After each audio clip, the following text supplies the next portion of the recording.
Aduh. Jadi Melo People,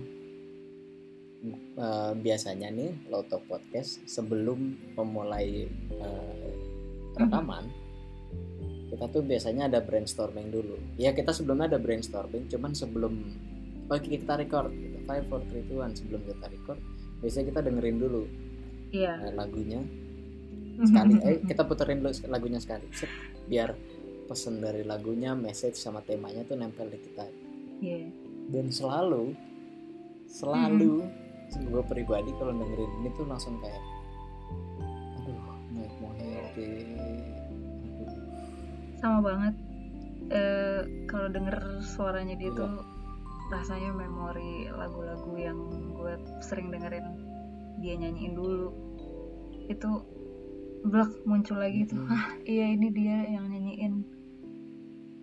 Terus iya, dan ya maksudnya dan memori bahwa si Mike itu udah gak ada lagi juga jadi sedih gitu loh. Iya. Jadi tema podcast kita pada episode 8 ini adalah Jalinan Kasih by Mike Mohede. Sebenarnya lagu ini dibuat sama Om Indra Lesmana untuk Mike Mohede gitu. Iya, dan judulnya emang Jalinan Kasih ya. Jalinan Kasih. Dan jujur, gue pertama kali denger ini sih pasti dari iklan. Ya iya, mostly. Sama. Setiap orang pasti akan tahu lagu ini tuh dari iklan. Iya. Iklan donasi orang yang mungkin kayak kondisi fisiknya tidak terlahir sama seperti kita gitu. Terus mereka membutuhkan bantuan. Nah, iklan yayasan donasi untuk itu gitu. Iya.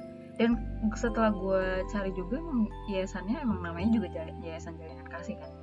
Jadi kalau gue nggak salah juga itu memang acaranya namanya Jalinan Kasih, terus si yayasan namanya Jalinan Kasih, terus lagunya ini judulnya juga Jalinan Kasih gitu.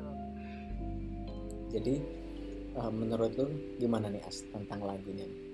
Nah, tadi kan lo habis ngomongin Mike ya, jadi gue nggak bisa nggak komen soal suaranya dia sih. Balik lagi seperti yang kita tahu, dan mungkin lo juga ngerasa gini juga, suara dia kayak nothing, nggak ada lagi yang kayak dia banget. Iya kan, kayak sama. Jadi sekali lo play lagunya tuh ini Mike ya, ini pasti Mike gitu. Ini pasti Mike. Kayak Glenn Fredly gitu. Dia nyanyi lagu apa gitu. Nah ini kayak Glenn Fredly. Enggak kayaknya lagi ini apa? Emang ini Glenn Fredly deh. Ini Glenn Fredly. Begitu juga dengan Mike gitu. Dan apa ya?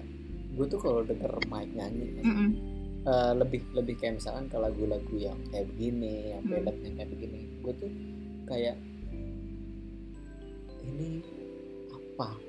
Ini ballad apa ini? Ini ballad bahagia yang nuansanya tuh tidak dapat gue jabarkan gitu. Oh iya, oke, dia nyanyi, dia pasti dia bisa nyanyi lagu sedih juga gitu. Cuman kalau Mike yang nyanyi tuh ada sesuatu yang terang gitu loh. Bener banget. Gue dengerinnya tuh kayak gue galau tapi kayak ada sedikit harapan dari tone-nya dia yang begitu. Iya nggak sih? Tone pilunya dia yang tadi, yang kayak sempat lu bilang tadi tuh bukan pilu ya, nyanyi tapi senyum gitu. Iya. Apa ya? Iya benar. Hopeful. Dan menurut gue terutama di lagu ini gitu kan, ketika sebenarnya kalau kan gue sangat yakin nih kalian semua pasti tahu dan pernah at least sekali denger lagu Jalinan Kasih ini. Dan pasti. Dan di momen dia bilang hanya cinta yang bisa itu, wah itu kan sebenarnya liriknya kan kalau dari depan sedih tuh, tak mampu apa derita, apa terasa berat apa. Cuma ketika dia nyanyiin itu tadi yang gue bilang, tone-nya itu nggak sepilu itu ya, tone-nya dia kayak sambil senyum gitu. Jadi kayak iya gue ngerti kok, apa namanya, derita lo. It's okay. It's Kayak okay. gitu. Kayak gitu, kayak seorang apa sih, karena dia mungkin gendut juga ya, jadi gue kayak ngebayang kayak Baymax gitu lagi puk-puk gitu. Aduh. Iya, jadi menurut gue tone-nya di lagu ini cocok banget, karena tone-nya dia ya mungkin dari lagunya juga ingin menyampaikan itu, hanya cinta yang bisa kan yang mau disampaikan. Jadi tone-nya itu nggak sedih gitu, dia nggak menyuarakan kesedihan lagu ini gitu, tapi menyuarakan itu harapan, hopeful, senyuman gitu. Ya nggak sih, aduh gue jadi kebayang dia lagi senyum beneran dan nyanyi lagu ini gitu. Sama asli ada kok live-nya. Iya ada. Bisa kita cari di YouTube, dan itu tahun lama juga sih, kayak 2000. Tahun berapa nih San lagu 2007. ini? Kalau lagu ini tuh 2006. Ya. Cuman sama Mas Indra Lesmana di itu ya, di produce lagi atau di baru keluar di Spotify ya, di kalau nggak salah di bulan di tahun ini ya. Iya di tahun ini, kayak bulan kemarin. Makanya lagi masa-masa pandemi ini, kalau nggak salah ya, correct me if I'm wrong. Itu akhirnya dikelarin lagi gitu. Jadi lagu-lagu yang mungkin dulu dia produce sama beserta musisi-musisi yang dinin sama dia tuh dikeluarin di dalam satu albumnya dia ya sekarang. Iya. Ini tuh salah satu lagu yang sempet, karena gue dulu demen nonton TV ya San, kalau nggak salah hari Minggu gitu kan, gue mau nonton kartun gitu. Jadi sebelum kartun pasti ada iklan ini atau mungkin acara ini, gue lupa, tapi itu adalah salah satu lagu yang gue selalu ingat sampai sekarang. Dan dulu gue ingat banget kan belum zamannya YouTube dan Spotify, jadi gue cari di internet hanya cinta yang bisa apa gitu, apalagi jalinan kasih. Sumpah gue nyari tapi nggak nemu gitu, dan sampai akhirnya sekarang udah agak lama gue masih ingat gitu. Dan baru ada lagi. Dan surprisingly ternyata suami gue tahu juga lagunya. Pakai semua pasti tahu nggak sih? Iya, maksudnya gue pikir waktu itu gue doang, karena gue main piano, terus gue gue suka nonton TV, dikira ya. Ternyata tidak ya. Oh iya, tidak juga dong. Gue pun dulu juga, kalau gue boleh jujurin, dulu gue mungkin denger lagu ini ya dari iklan itu aja. Dan iya sih, secara clearly gue baru dengerin full dan mendengar lirik yang jelas itu tuh waktu mungkin minggu lalu yang gue gue mencari referensi lagu. Terus adalah gue mendengar lagu ini lagi itu karena ada pelawak yang stand up komedian gitu. Coki Pardede, Paman Coki, ya dia ngelawak tentang ini seperti inilah, beserta komedian satu lagi namanya Niko ya begitulah pokoknya. Gue kayak kampret lagunya ini gitu. Tapi iya juga ya, udah lama gak dengerin. Pas banget, gue emang lagi nyari referensi untuk tema podcast minggu ini gitu. Iya. Terus gue dengerin, sial. Ternyata ini tema podcastnya. Ini dia yang saya cari. Ini dia selama ini dicari dan terlupakan, tapi ternyata kita tidak lupa. Dan semua orang nggak lupa dengan semacam kayak hidden treasure gitu. Benar. By the way, tentang liriknya ini sih menurut gue maknanya kuat banget. Ini hampir mirip dengan Karena Cinta yang episode kemarin Glenn Fredly. Cuman kalau ini tuh lebih ke kayak bagi yang mampu untuk kepada yang kurang mampu, memberi cinta dari yang mampu ke orang yang mungkin belum mampu, kurang mampu.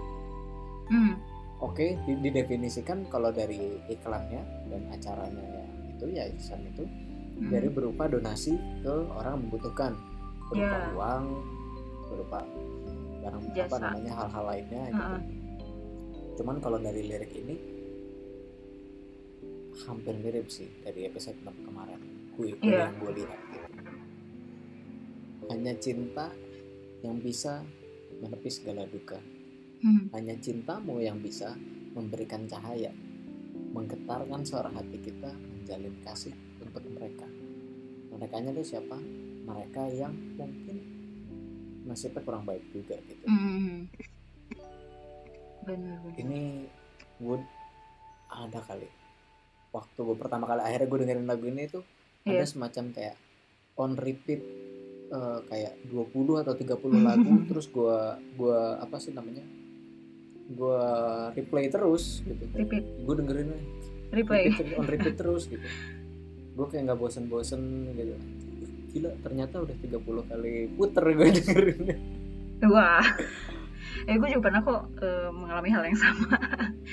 Dan iya gue juga karena lo bilang si lagunya baru muncul di Spotify, gue juga akhirnya baru dengerin lagi bagian depannya gitu, yang sebenarnya kayaknya gue cuma hafal tengahnya doang deh ya, cuma cuma gitu doang yang gue hafal.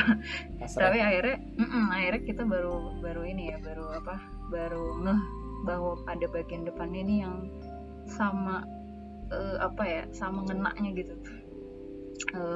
Dengarkan sejenak tangisan mereka, kayak menanti mata hati kita untuk terbuka. Wah, ini dalam banget sih.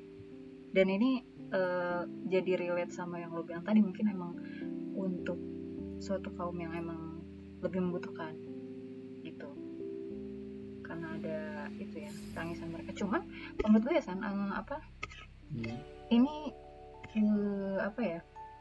cukup universal gitu, cukup maksudnya merekanya itu nggak cuma orang yang sangat berbeda dari kita atau sangat tidak beruntung gitu kan.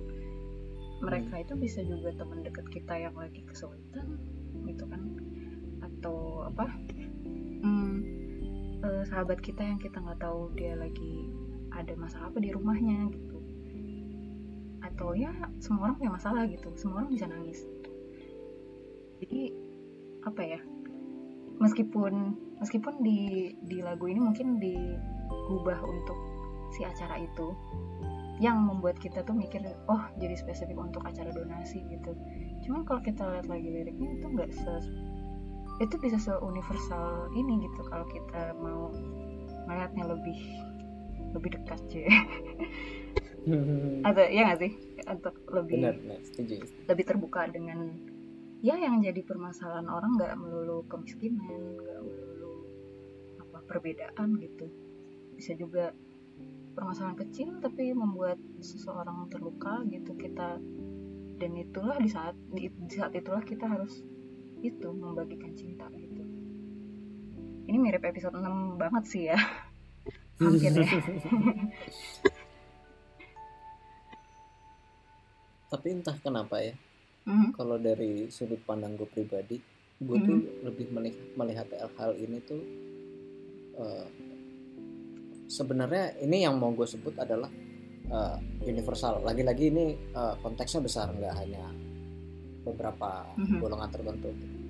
Gue melihatnya itu lebih ke seseorang yang mungkin dia berada di lingkungan mayoritas. Jadi seseorang yang mayoritas berada dalam lingkungan yang mayoritas melihat seseorang minoritas yang mungkin nasibnya tidak terlalu baik gitu. Ya minoritas bisa di dalam artikan nggak hanya sebatas suku, agama, ras, tapi bisa juga dari kalau bentuk kayak dari interpretasi lagu yang mungkin lagu ini yang sering kita dengar dan kita lihat itu kan dari orang yang punya penyakit tertentu gitu kan. Itu part of orang yang minoritas loh sebenarnya. Begitu juga dengan kayak misalkan teman-teman kita yang mungkin rasnya tuh dari secara ras ataupun agama ataupun interpretasinya dia dalam hal tertentu, misalkan dari keyakinan dia yang lain gitu, itu yang kelompoknya sedikit. Ya mungkin dari mereka sendiri, siapa sih yang ingin terlahir ataupun ada di dunia ini dengan kelompok yang minoritas, nggak usah jauh-jauh deh, maksudnya dalam artian siapa yang ingin terlahir dalam kondisi seperti ini? Kita kan nggak ada yang minta, ya kan? Iya. Mungkin kayak kayak saudara-saudara kita, kawan-kawan kita yang dari tanah Papua, ketika dia merantau datang ke bumi Jawa ini, ke Pulau Jawa ini, dia akan jadi minoritas karena dia beda sendiri. Karena secara fisik, secara fisik mereka berbeda, dari cara berbicara juga gitu. Terus teman-teman kita yang terlahir dari keturunan etnis Tionghoa, dia secara kulit juga agak beda, dari secara fisik juga agak beda sendiri. Tapi apakah mereka minta dilahirkan dengan cara yang seperti itu? Maksudnya bukan cara, tapi maksudnya dilahirkan dengan kondisi fisik yang seperti itu? Kan enggak kan? Lu kan nggak bisa memilih kepada siapa lu ingin dilahirkan gitu. Saya ingin dilahirkan mama saya Kim Kardashian, kan nggak bisa juga. Kita kan tidak minta gitu loh. Papa saya David Foster ya. Nah, terus dari fenomena ini sebenarnya dalam artian jadi gini, kayak gue deh, kebetulan bokap nyokap gue keturunan orang Jawa dan gue lahir di bumi Jawa yang dimana memang mayoritas pasti orang Jawa, walaupun memang sesungguhnya orang Jawa sendiri pun itu juga banyak campuran dari suku A, suku B, suku C, atau ras A, B, C, ya kan, nggak ada yang tahu. Nah, ketika temen gue misalkan si Giarda terlahir dari Minang, suku Minang, tapi mungkin secara fisik nggak jauh beda sama orang Jawa, jadi tidak dan lu juga dari Minang, tapi mungkin secara fisik nggak terlalu berbeda dengan kulit orang lainnya, jadi ya dianggapnya sama gitu. Padahal dari secara sebenarnya beda habit, juga ya. Dari budaya, dari selera makan itu pasti beda-beda juga gitu loh. Ketika lu punya habit lu sendiri di rumah dengan kebudayaan lu sendiri di rumah, itu kan juga udah beda gitu. Tapi kenapa mungkin saudara kita yang dari keturunan Tionghoa atau enggak keturunan Batak mungkin, terus ada lagi yang keturunan Papua, terutama orang-orang timur yang sampai sekarang masih terasa diskriminasinya.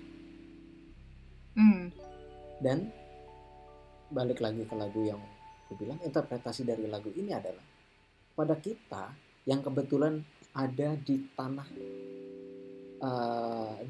yang mayoritas, kita yang mampu, bagi kita dan diri kita sendiri yang mampu dan menyadari kalau teman kita yang minoritas dalam hal apapun itu, agama, sara, suku, agama, ras, dan antar golongan lain berbeda, kita mampu untuk menggandeng mereka gitu, menjabat tangan mereka ketika mereka merasa tidak memiliki teman, memiliki seseorang yang dia bisa bersandar mungkin, atau kepada orang-orang yang dia kemana lagi dia harus bisa untuk mungkin berkomunikasi atau nggak usah jauh-jauh ya, bersosialisasi, mungkin berbisnis mungkin, atau menjalani aktivitas manusia pada umumnya, ataupun mungkin yang tidak umum juga. Kan maksudnya kategori umum itu stereotipnya dari mana juga kan gitu. Terus balik lagi tuh ke habit juga kan. Kepada kita yang mungkin mampu untuk merangkul mereka gitu. Ayo kita rangkul sekarang. Itu interpretasi gue dari lagu ini ke hal yang seperti itu. Bisa. Jadi di antara perbedaan yang padahal terlihat, sebenarnya ada juga yang tidak terlihat, yang ketika kita merasa kita punya hal yang bisa kita berikan, yaitu cinta gitu ya, yaitu berikanlah gitu. Balik lagi, energi yang baik harus dibagi. Benar. Iya, dan menurut gue kalau dari kombinasi seluruhnya di aspek lagu ini gitu ya, dari musiknya, dari liriknya, sebenarnya gue penasaran yang bikin lirik tuh Mas Indra Lesmana juga tuh si Mike Mohede ya? pokoknya siapapun yang bikin betul. ini tuh apa ya, gue salut karena dia bisa mengajak kita untuk mencintai namun tidak dengan cara menyindir atau memaksa gitu loh. Ya nggak sih? Jadi ada unsur ketulusan di mana ayolah kita saling mencintai, menjalin kasih dengan lembut, tapi nadanya si Mike tidak yang memaksa, tidak yang menyindir. Dan mungkin dari susunan kalimatnya juga gitu ya. Jadi apa ya, dengan dengar lagu ini tuh rasanya tuh pengen berdamai dengan segala hal gitu San. Jadi gue jadi nggak pengen marah lagi, jadi bikin pengen bikin pengen meluk orang yang tersayang gitu, orang yang yang lagi lagi sulit, yang lagi sedih gitu, siapapun itu gitu. Ini gue ngomongin efek dari lagunya ya, maksudnya selain tadi sudut pandang gue soal ya penderitaan itu universal, tapi dengan si lagunya itu sendiri, dengan suaranya Mike, dengan melodinya, dengan pianonya Mas Indra Lesmana, dengan caranya Mike nyanyiin itu aja tuh udah cukup. Maksud gue itu udah cukup untuk membuat gue merasa nggak marah lagi, nggak ngiri lagi, nggak kalau orang yang misalnya suka beda-bedain yang jadi nggak mau beda-bedain lagi, jadi sayang gitu, yang tadi benci jadi nggak benci gitu. Iya, gue ada momennya dimana gue on repeat lagu ini waktu kecil. Itu itu kena banget gitu ya. Kalau nggak kena nggak mungkin on repeat dong. Dan setelah gue dengerin lagi pasti dalam hari ini dan kemarin, itu ada momennya gue mau nangis beneran. Dengan mungkin ya karena ketika lo relate dengan sesuatu yang yang dia benar-benar ucapkan gitu, tangisan lah, apalagi tersirat harap gitu, itu kayak memberikan gue sebuah energi gitu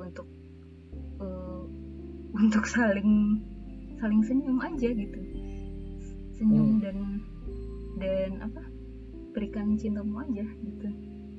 Sesimpel itu ya ternyata gitu, sesimpel itu gitu. Dan gue balik lagi ke suaranya Mike yang tone-nya tuh nggak tone lagu sedih gitu. innocent gitu loh, innocent dan penuh harapan gitu. Jadi menurut gue kalau misalnya kita mikir lebih dalam soal liriknya segala macam, sudut pandang kita macam-macam, tapi anyway kalau lu mendengarkan dengan sesama aja lagunya gitu, itu menurut gue udah cukup banget sih untuk mengerti wah gitu, iya sih gitu. Itu ajaibnya lagu ini, entah kenapa, yang makanya setelah berapa belas tahun gue udah nggak nonton RCTI lagi, gue udah nggak nonton TV lagi gitu ya, tapi gue masih inget dengan lagu itu gitu. Parah. Kalau dipikir-pikir kan ini 2006 ya, maksudnya lagunya dirilis, terus lagi rame-ramenya tuh 2007 kan. 2006 ya? Wow. Iya 2006. Dan itu ternyata udah berapa belas tahun yang lalu ya, 13, 14. Iya makanya gitu. Saya tua juga ternyata. Ya sudah, lanjut. Coba merenung suatu hal yang berbeda. Mungkin kalau agak out of topic.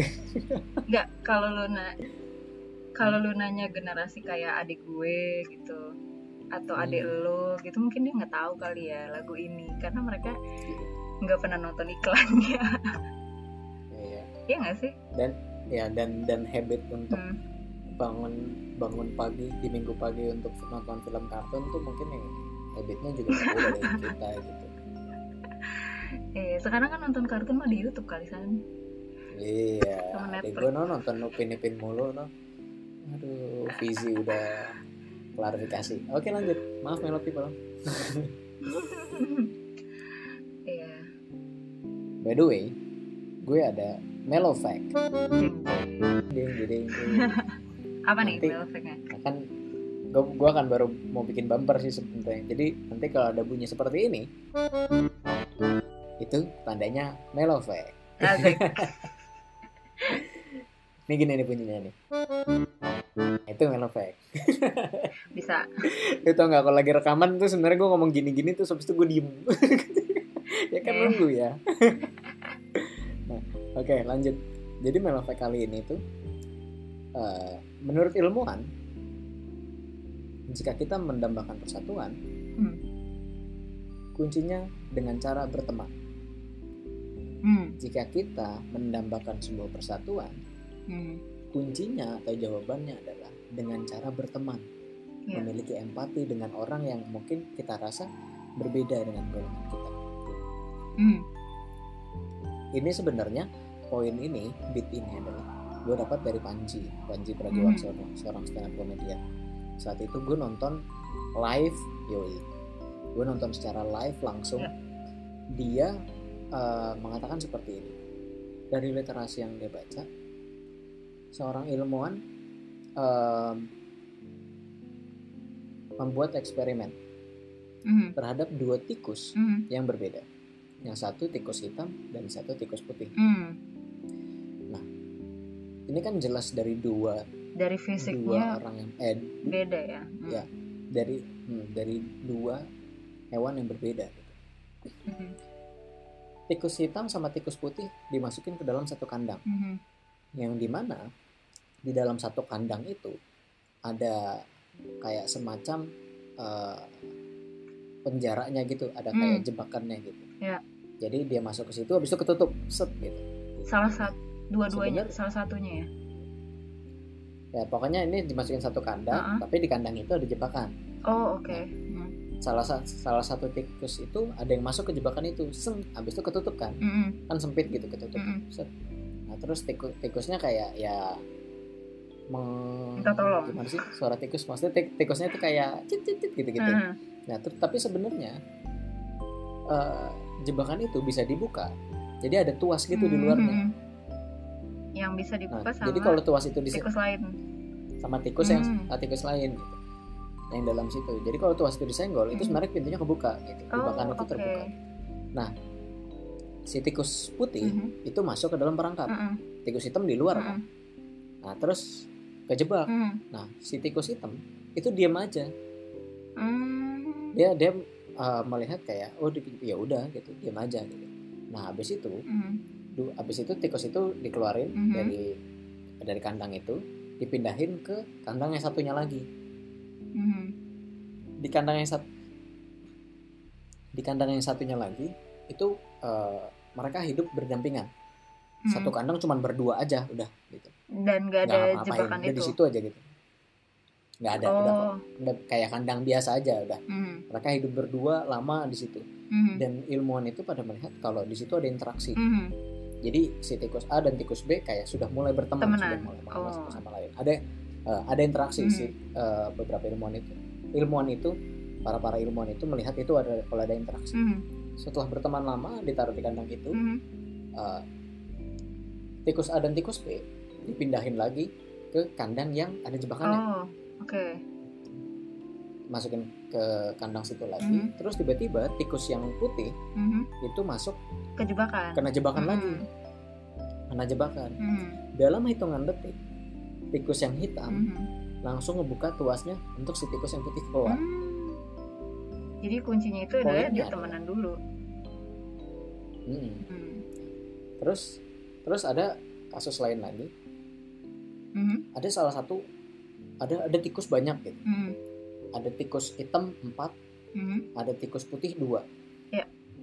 Nah di antara 4 tikus itu, ini tikus hitam semua nih.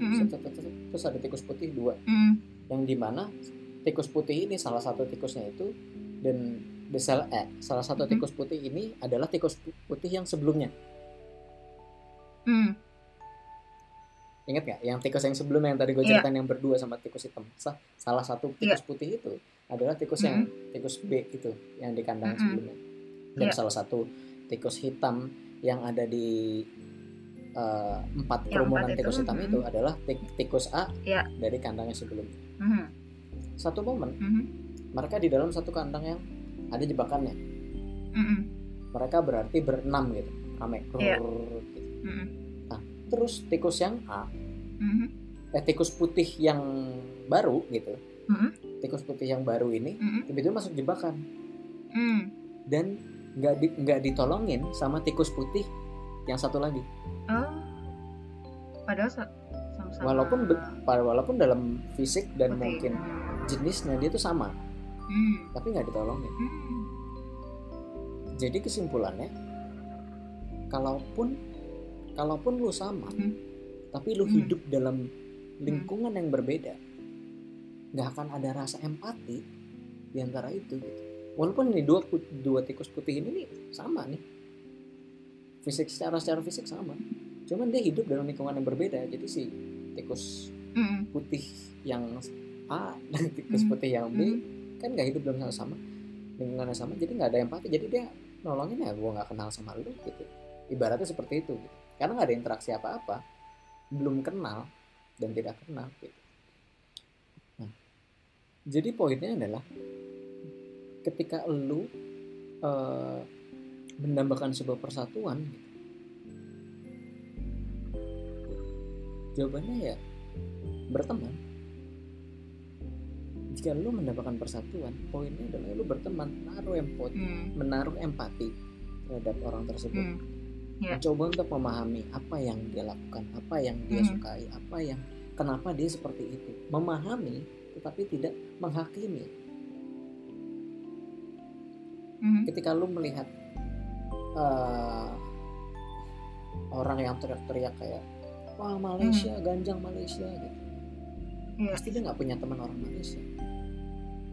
Kalau mereka melihat kayak ini stereotip orang-orang, orang Jawa suka ngomongin di belakang, baik di depan doang, pasti mereka nggak punya teman orang Jawa. Kalaupun punya, dia pasti akan negor kenapa gitu. Kalau misalnya melakukan hal itu ya. Orang Papua tuh isinya preman semua, tukang kartu kredit misalkan, narik-narikin, pasti dia nggak punya teman orang Papua. Karena kalau dia punya, pasti dia ada rasa kayak ya gue nggak enak, gue kepikiran sama temen gue, gue kepikiran sama temen gue yang Jawa, gue kepikiran sama temen gue yang keturunan etnis Tionghoa, gue kepikiran sama temen gue yang Papua. Karena kebetulan mereka minoritas yang tidak ada dalam lingkungan tersebut gitu. Kalaupun misalkan gini deh, kalaupun kita berada di Amerika, kita jadi minoritas, gimana rasanya? Kalau misalnya jadi minoritas, nggak nyaman juga. Tapi kalau nggak ada kasih dan cinta dari seseorang yang mungkin mampu,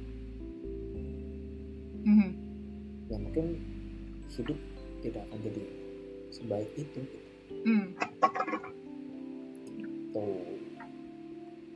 Ya. Dan menurut gue semua orang itu harusnya mampu. Bahkan seekor tikus di eksperimen itu juga bahkan mampu setelah adanya jembatan pertemanan itu kan. Iya, apalagi manusia. Maksudnya gue nambahin dikit. Jadi being human, maksudnya menjadi manusia itu adalah ketika lo itu bisa punya ketertarikan terhadap orang lain. Bukan maksudnya lo kepo atau lo pengen tahu segala urusan orang lain, tapi simply ketika lo bisa sesimpel ini, nanya kabar gitu, ada ketertarikan lo untuk mengetahui apa yang orang lain tuh rasakan. Itulah humanity gitu, itulah kemanusiaan buat gue ya. Jadi gini, kalau dari penelitian aja dengan tikus, meskipun katanya tikus itu emang sering dipakai penelitian katanya mendekati manusia, cuma maksud gue come on, kalau humanity gitu itu pasti rasa empatinya lebih lah dari itu gitu. Dan humanity itu sendiri juga di definisinya gitu, seberapa kita bisa empati terhadap orang, terus seberapa kita bisa bisa memahami gitu loh. nggak usah memahami deh, seenggaknya ingin tahu gitu, ingin tahu dan bisa mengetahui apa yang orang itu lagi rasakan aja gitu, ya kan. Jadi apa ya, menurut gue ketika kita nggak ada perasaan ingin berteman, ingin mengetahui apa orang lain tuh lagi rasanya apa, ya kita kurang human. Yeah. Menurut gue esensi manusia jadi nggak ada gitu. Padahal kan kita memiliki akal yang lebih baik ya ketimbang makhluk-makhluk lain gitu. Tapi kenapa itu malah kita pakai untuk hal yang tidak baik gitu. Yeah. Dan itu sebenarnya kita mampu. Dan itu mungkin yang gue juga baru kepikir dari lagu ini sangat relate maksudnya dari lagu ini sangat relate karena apa yang diminta oleh lagu ini gitu ya, bukan donasi uang lu gitu. Iya nggak sih, bukan donasi. Nggak hanya sebatas itu, nggak hanya sebatas dan itu. Yang dia minta tuh cuman kita mendengarkan sejenak tangisan orang, merenungkan makna, bukankah kita di bumi yang sama gitu. Jadi ini sangat human menurut gue gitu, dan itu nyambung ke itu yang tadi lo bilang itu soal empati dan membangun pertemanan itu. Jadi cuman cinta kok, cuman cinta dan cuman empati, cuman sepasang telinga yang mendengarkan gitu, yang diperlukan. That is human gitu. Ya, setuju. Oh ya, by the way, seperti biasa kita ada teaser nih tentang lagu ini. Oke. Kita dengerin dulu yuk. So,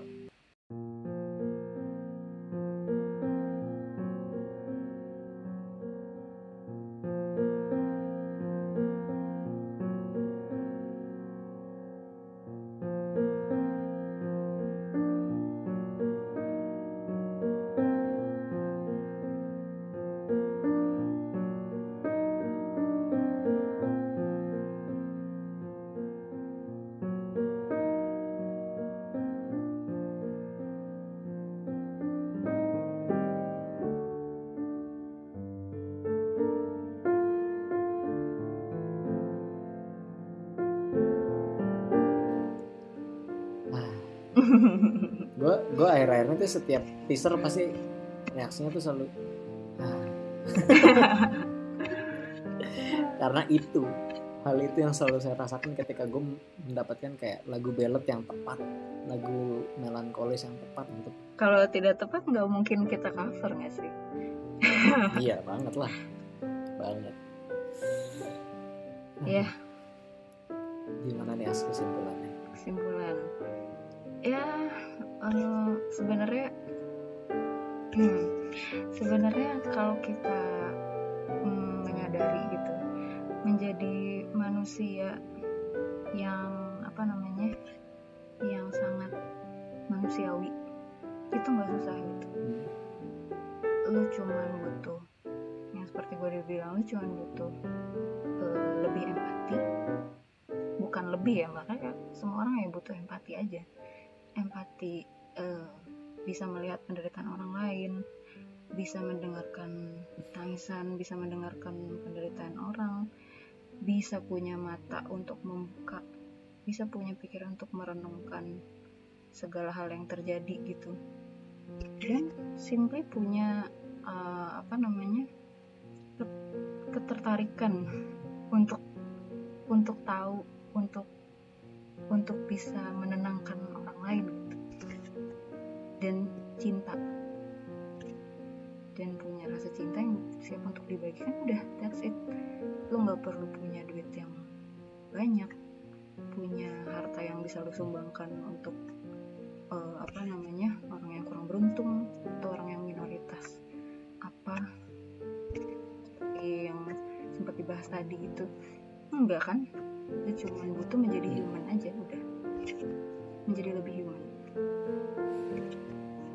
Itu dari gue. Kalau dari gue, kesimpulannya adalah gue kan kalau para Melo people yang dari kemarin maksudnya dengerin Mhm. podcast kita gitu ya, gue pasti akan selalu Mhm. ngomong tentang pembelajaran. Mhm. Gue selalu ngomong tentang pembelajaran, proses pendewasaan pembelajaran. Mhm. Karena pada hakikatnya memang manusia itu hidup di dunia ini adalah untuk belajar. Itu Yap. pasti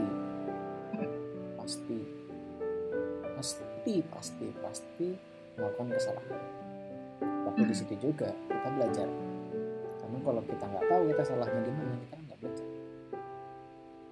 Gitu. Yap. Poin gue adalah ketika kita memahami bahwa mungkin kita mampu untuk memberikan kasih kepada saudara-saudara kita dari manapun yang mungkin sedang membutuhkan, kita memahami kalau mereka tuh butuh.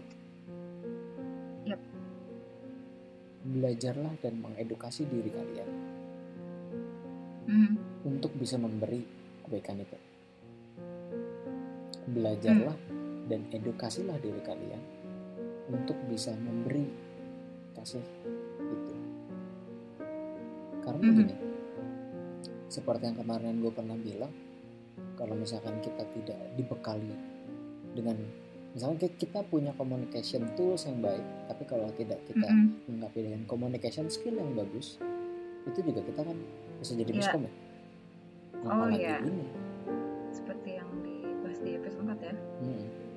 Gue jujur secara pribadi, gue mungkin bukan orang yang saya adalah duta anti rasisme Indonesia atau orang yang aktivis yang ini, mungkin gue bukan orang yang seperti itu gitu.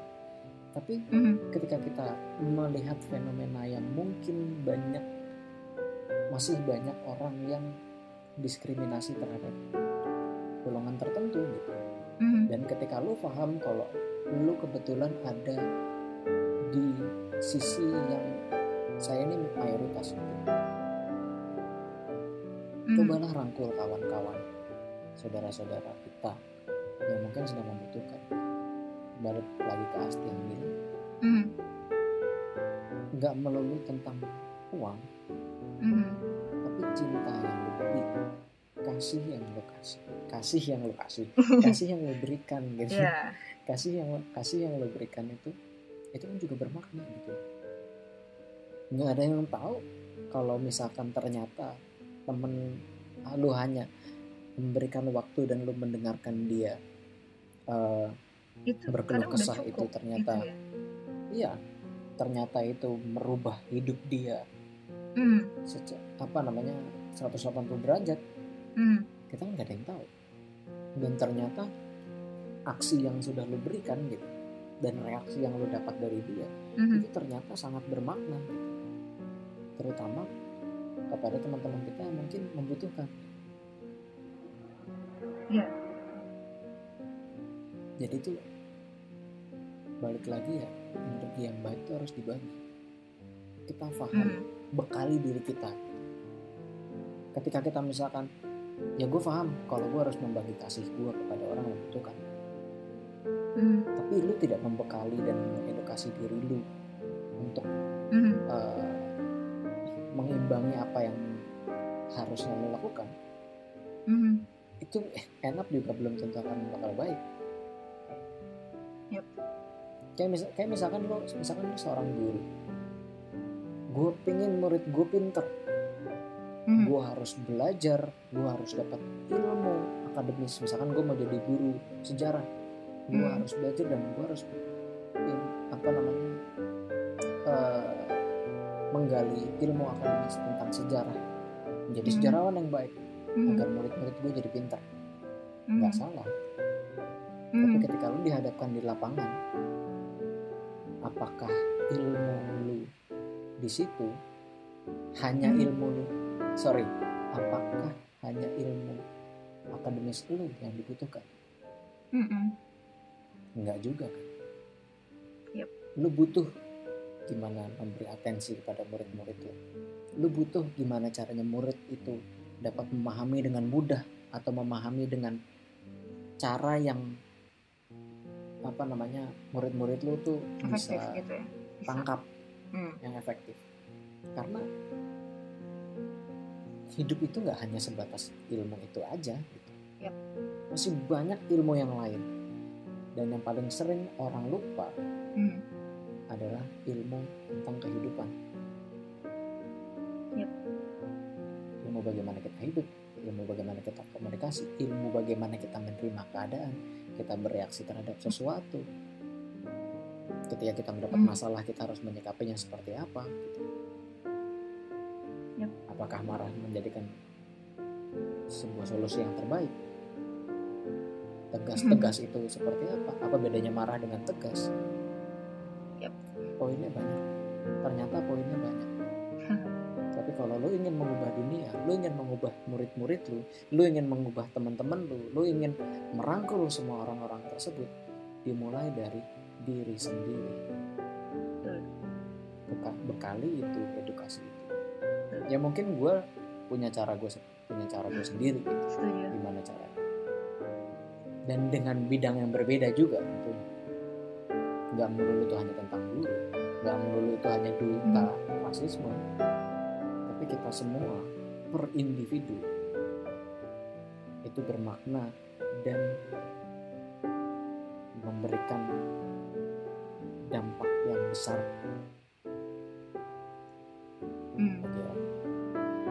bagi setiap orang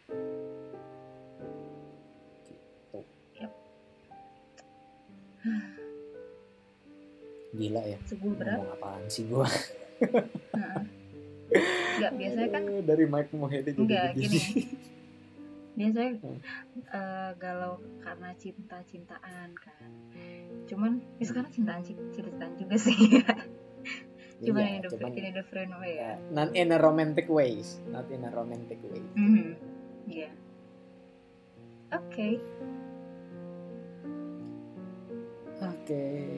Jadi itu untuk episode kita kali ini. Yes. Jangan lupa follow Instagram kita @lowtalk.podcast dan juga YouTube kita Low Talk Tunes.